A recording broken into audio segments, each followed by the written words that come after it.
சுப்பிரமணியன் சொல்றதா நல்ல வார்த்தை வருது, இப்போ நல்ல வாயில் வந்துடும். ஆனால் அது சொல்லக்கூடாது, ஏன்னா அவர் அமைச்சர். நீ கஞ்சாவே இல்லைன்னு அப்பட்டமா போய் சொல்ற. முதல்வர் கூட சேர்ந்து அவர் சாரம் உனக்கு அடிச்சிச்சா?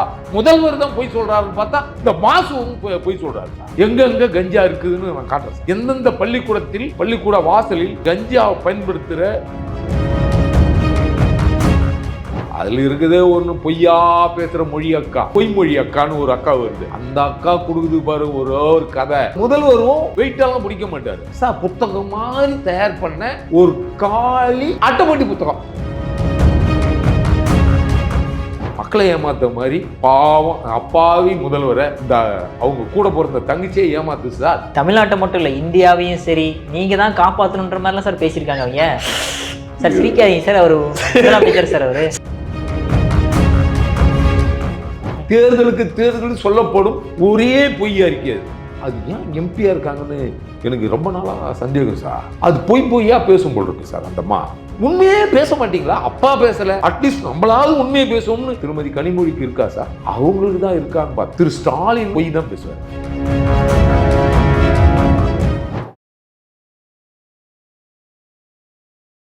இளையபாரத நேயர்களுக்கு வணக்கம்.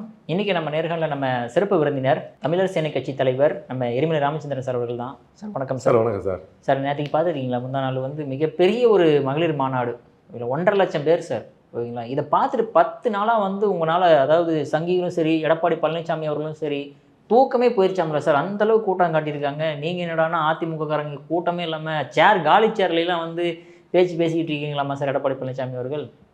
சார் அது 10 ரூபா பாலாஜி ஊர் தானே, திருப்பூர். ஆமாம் சார், அவர் கண்ட்ரோலாக வருது சார். 10 ரூபா பாலாஜி அவர் எவ்வளோ பாடுபட்டு இந்த கூட்டத்தை கூட்டினாரோ, ஏதோ பெண்களுக்கு என்ன சொல்லி கூப்பிட்டு வந்தாருன்னு தெரியல. அவரே அதே 10 ரூபா பாலாஜி இளைஞர் மாநாடு நடத்தினார். சுவர் எகிரி குச்சி ஓடந்தே நீங்கள் பார்த்துருப்பீங்க, புகைப்படம் பார்த்துருப்பீங்க. காலிச்சேர் முன்னாடி பேசுறதும் பார்த்துருப்பீங்க. காலிச்சேருக்கெல்லாம் மைக்கு போட்டு பேசுகிற கட்சி சார் திமுக. மகளிர் நீங்கள் நினைக்கிற மாதிரி கூட்டம் இல்லை சார்.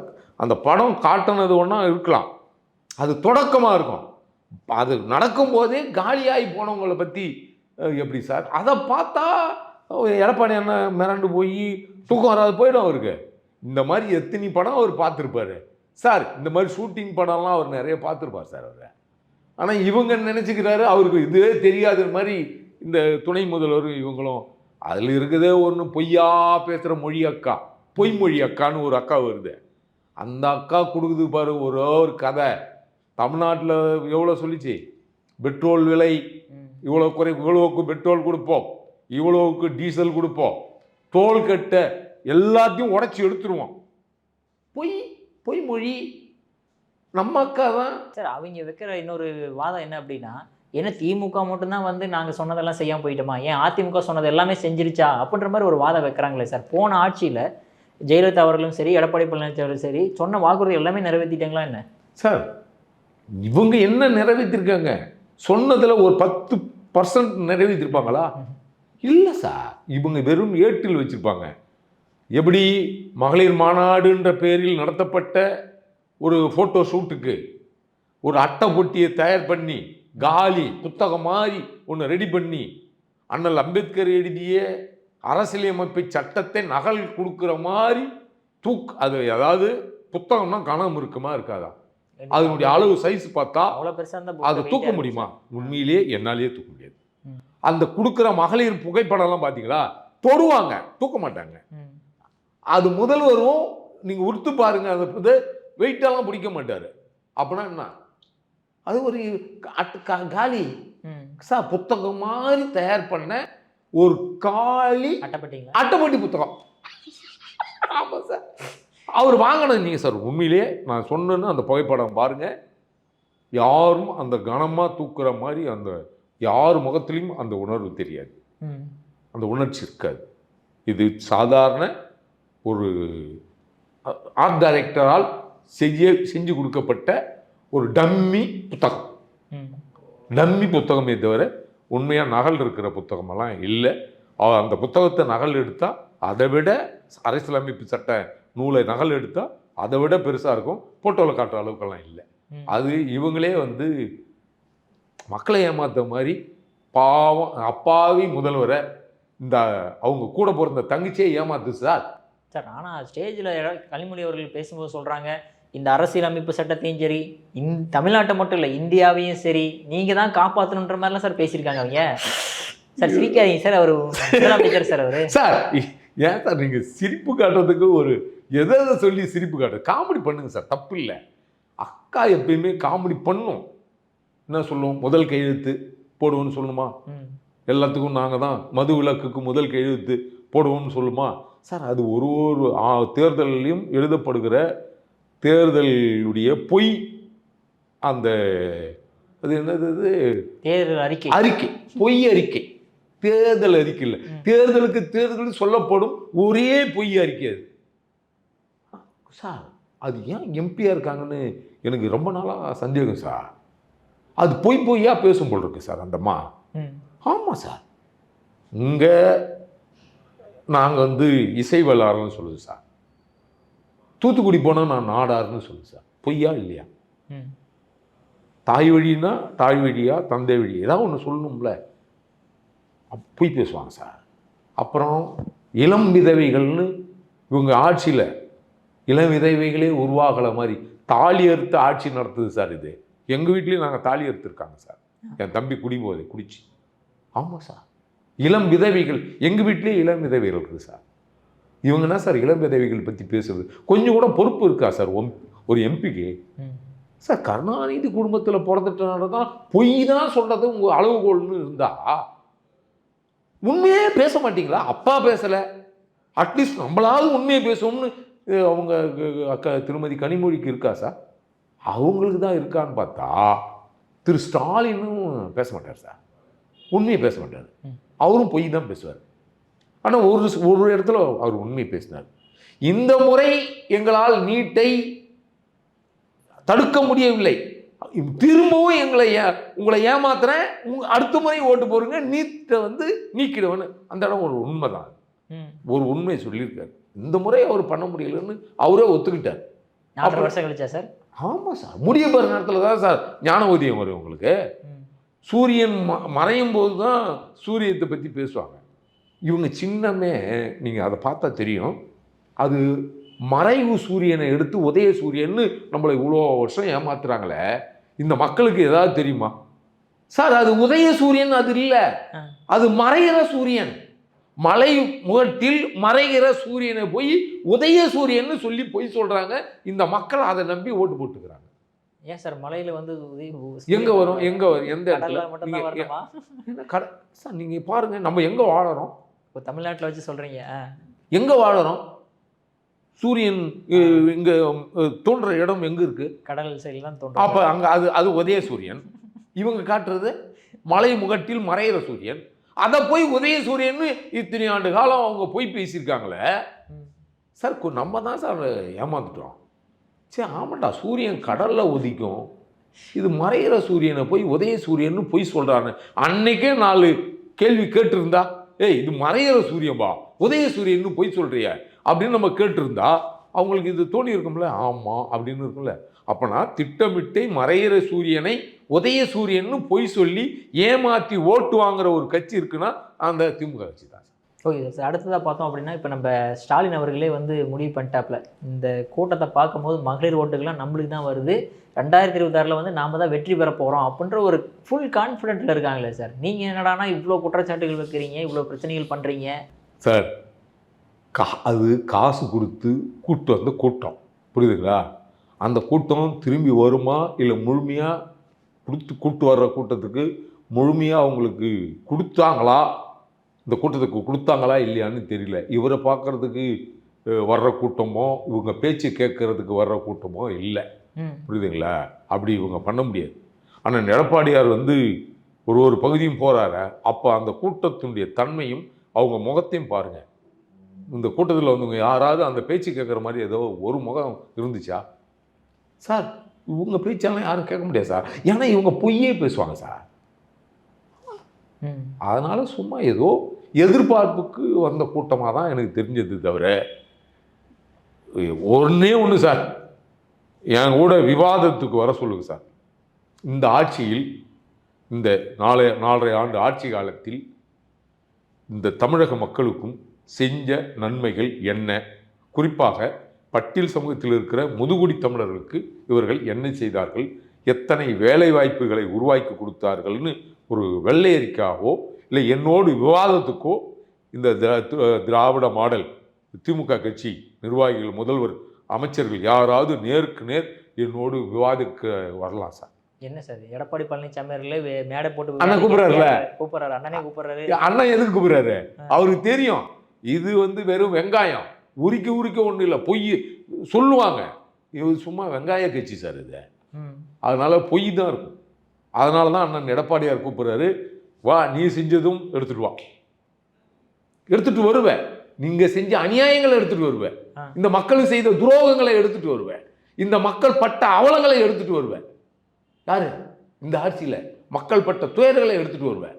எங்கள் ஆட்சியில் பார்த்தியா, பேருந்துன்னு ஓட்ட பேருந்து வண்ணம் பூச்சி வச்சுருக்கோம், ஓசி பேருந்து உங்களை கேவலப்படுத்துமோ, எங்கே அணை கட்டாது ரோடு குண்டும் குழிமா வச்சுக்கிட்டு பேட்ச் ஒர்க்கு பண்ணோம், இதெல்லாம் நீங்கள் சொல்வீங்க தான். ஆனால் முறையான ஆட்சி இந்த தமிழ்நாட்டில் நீங்கள் செய்திருக்கிறீர்களா? பெறப்பட்ட மனுக்கள் இருக்குல்ல, ஒழுங்காக அதுக்கு நிவர்த்தி பண்ணியிருக்கீங்களா? வைகை நதியில் மிதக்க விட்டுருக்கீங்களா? பெறப்பட்ட மனுக்களை வைகை நதியில் மிதக்க விட்டுருக்கீங்களா? வாங்க சொல்லுங்க, வாங்க விவாதிப்போம். அதைத்தான் அண்ணன் கூப்பிடுறாரு எடப்பாடியார், வா ஒரே மேடையில் ஏறு. முதல்வர் தில்லு இருக்கா?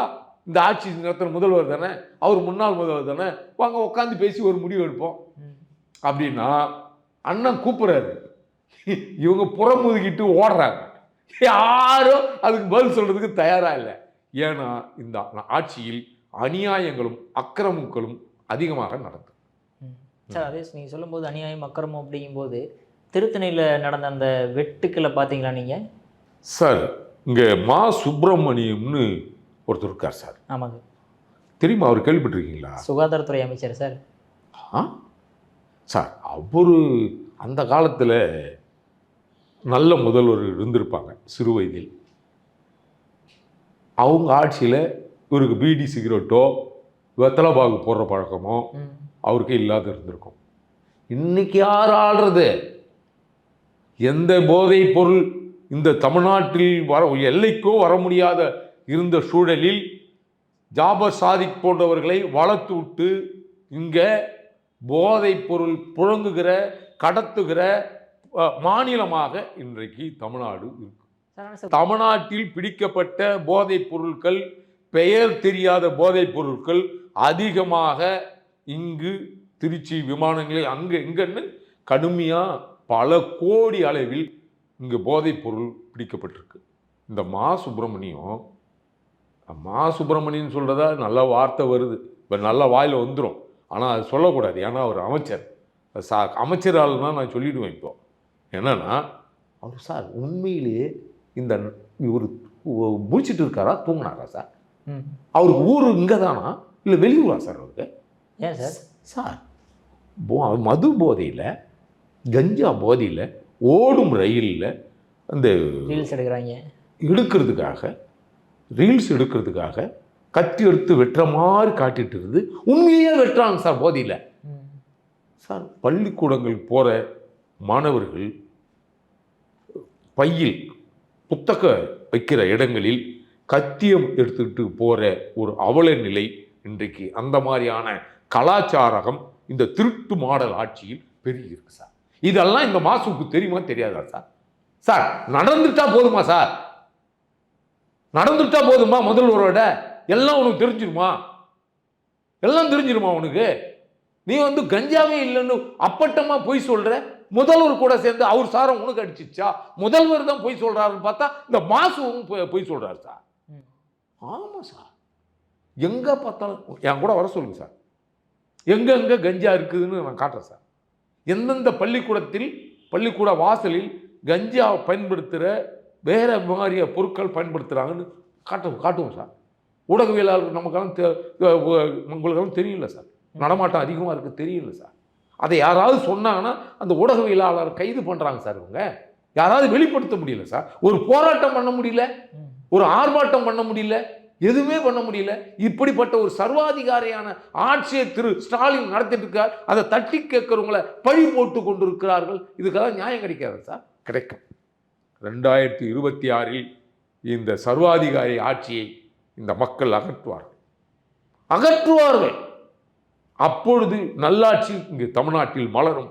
அது அனைத்து இந்திய அண்ணா திராவிட முன்னேற்ற கழக அண்ணன் எடப்பாடியார் தலைமையில் நல்லாட்சி அமையும்.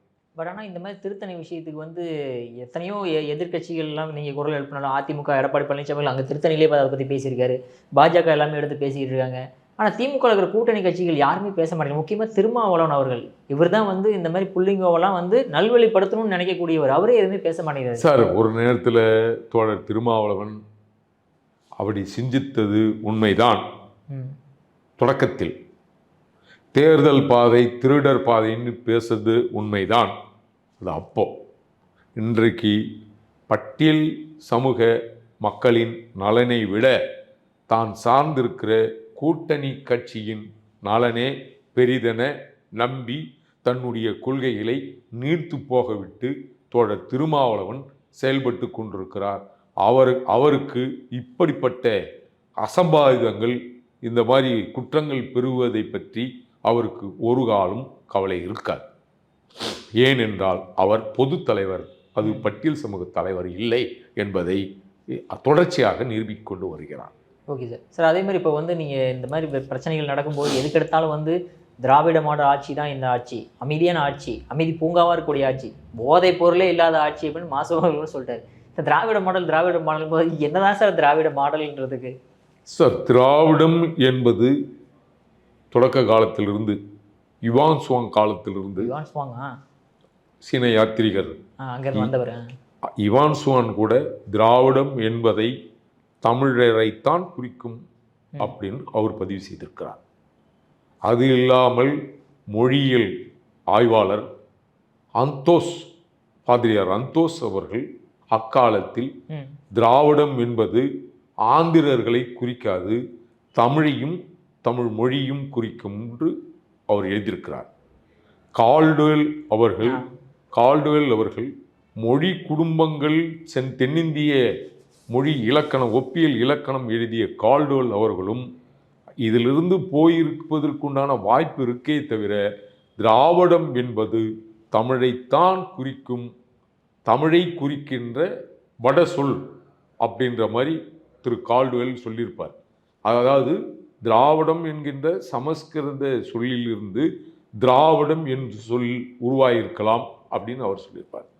அதை தாண்டி அவருக்கு பின்னாடி வந்த மொழியியல் ஆய்வாளர் திரு வின்சென்ட் ஸ்மித் அவர்கள் திராவிடம் என்பதில் ஆந்திரர்களை குறிக்கவே குறிக்காது, தமிழரையும் தமிழ் மக்களையும் குறிக்கும்னு திரு வின்சென்ட் ஸ்மித் எழுதியிருக்கிறார். அதற்கு பிறகு சிங்கள இலக்கியங்களில் திராவிடம் என்பது தமிழர்களையும் தமிழ் மொழியைத்தான் குறிக்குமே தவிர கன்னடர்களையோ தெலுங்கர்களையோ குறிக்காது என்று சிங்கள இலக்கியம் சொல்லுது. அதை தாண்டி கல்கானார் எழுதிய ராஜதரங்கணி என்ற நூலில் திராவிடம் என்பது பஞ்சை திராவிடம் என்பது குஜராத், மகாராஷ்டிரம், ஆந்திரா, கர்நாடகா, திராவிடம் தமிழ்நாடு என்பதை அவர் திராவிடம் என்று குறிப்பார். ஆந்திரர்களுக்கும் திராவிடத்திற்கும் கன்னடர்களுக்கும் திராவிடத்திற்கும் சம்பந்தமில்லை. 1967 முன் இவர்கள் யாரும் திராவிடம் என்ற சொல்லை பிற மொழியாளர்கள் படுகர்கள் குறிப்பாக ஏற்றுக்கொள்ளவில்லை. இது தமிழையும் தமிழ் மொழியை மட்டும்தான் குறிக்கும். அதனால்தான் தமிழர்களான முதுகுடி தமிழர்களான பறையர்கள் இன்றைக்கு ஆதி திராவிடர் என்ற பெயரில் இன்றும் கிட்டத்தட்ட ஒரு 80 லட்சத்துக்கு மேல் இங்கு தமிழ்நாட்டில் வட மாவட்டத்தில் வாழ்ந்து கொண்டிருக்கிறார். திராவிடத்திற்கும் திரு ஸ்டாலின் அவர்களுக்கும் எந்த தொடர்பும் இல்லை அப்படின்றது. இன்னைக்கு பிராமணியம் சொல்லி சிலரை ஒதுக்குகிற பழக்கம், இந்த திராவிடம் பொய் திராவிட மாடல் பேசுகிற ராமசாமி நாயக்கர் வழி வந்தவர்கள் பேசுகிற பிராமணியம் என்பது தமிழ்நாட்டில் தோன்றிய மொழி. இந்த பிராமணம் என்பது தென்னிந்தியாவில் அதுவும் குறிப்பாக தமிழகத்தில் தொடங்கி வடக்கு நோக்கி போனது ஒரு பிராமணம். அதேபோல வங்காளத்தில் தொடங்கி வங்கத்தில் தொடங்கி கௌட பிராமணியம் சொல்லி அதுவும் வடக்கில் பரவியது. அந்த வடக்கில் தோன்றிய பிராமணத்திற்கும் தெற்கில் தமிழகத்தில் தோன்றிய பார்ப்பன பிராமணத்திற்கும் வேறுபாடு உள்ளது. இங்கே தோன்றிய பிராமணர்கள் பாதி பேர் வடுகர்களாக மாறிப்போனார்கள் என்பது உண்மைதான். ஆனால் திராவிடம் என்ற சொல் தமிழரை மட்டுமே, தமிழ் மொழியை மட்டுமே குறிக்கிற சொல் என்பதை நீங்கள் எல்லாம் புரிந்து கொள்ள வேண்டும் என்றுதான் என்னுடைய கருத்து. இதற்கும் திரு ஸ்டாலினுக்கும் திராவிடத்திற்கும் சம்பந்தம் இல்லை, ஒட்டும் இல்லை, உறவும் இல்லை என்பதை இதன் மூலமாக தெரிவித்துக் கொள்கிறேன். ஏன் சார் திராவிட மாடல்லாம் தமிழர் மாடல்ன்றீங்க? இப்போ ஸ்டாலின் அவர்கள் தமிழர் மாடல் தமிழர் தானே இம்ப்ளிமெண்ட் பண்ணிருக்காரு சார். நீங்க என்ன சார், நீங்க அவரே சொல்லியிருக்காரு, ஓங்கல் பற்றி சொல்லியிருக்காரு அவரு. ஆமாம் சார், அவரு கவுடாவா அப்படின்னு கேட்பாரு, நீங்கள் பார்த்துருப்பீங்களே, கேட்குறாருல. அதெல்லாம் அவங்கெல்லாம் மனசுக்குள் சாதியம் இருக்கும். ஏன்னா இங்கே ஒரு காங்கிரஸ் பேரிரக்கம் தொடக்கத்திலிருந்து அந்த திராவிடத்துக்குள் ஒளிந்து கொண்டிருக்கிற பிற மொழியாளர்கள் தமிழன்னு சொல்லி ஒரு தலைமைக்கு வந்தால் அவர்களை அவதூறு பரப்பி அவரை வீழ்த்துவதில் இந்த போலி திராவிடம் பேசுபவர்கள், திராவிடர் அல்லாதவர்கள் திட்டமிட்டு கருவறுப்பார்கள். அது தொடக்க காலத்திலிருந்து அப்படி நடந்திருக்கு. ஆமாம், அதனால் தன்னை தமிழன்னு சொல்லி கொண்டு வருகிற அண்ணன் எடப்பாடியாரை இன்றைக்கு வீழ்த்துவதற்கு பல முனைகளில் இவர்கள் முயல்கிறார்கள் என்று சொன்னால், முயன்று கொண்டிருக்கிறார்கள் என்று சொன்னால், தமிழர் என்று ஒரு அடையாளத்தோடு ஒரு தலைமை பண்புக்கு யாரும் வரக்கூடாது, குறிப்பாக ஆளுகிற திறனில் யாரும் வரக்கூடாது என்பதில் இந்த திராவிடத்துக்குள் ஒளிந்திருக்கிற பிற மொழியாளர்கள் சிந்தித்து கொண்டிருக்கிறார்கள். ஓகே சார், அற்புதமாக விளக்கம் கொடுத்தீங்க சார். உங்கள் பொன்னான நேரத்தை இளையபாலனுக்கு மிக்க நன்றி சார். வணக்கம்.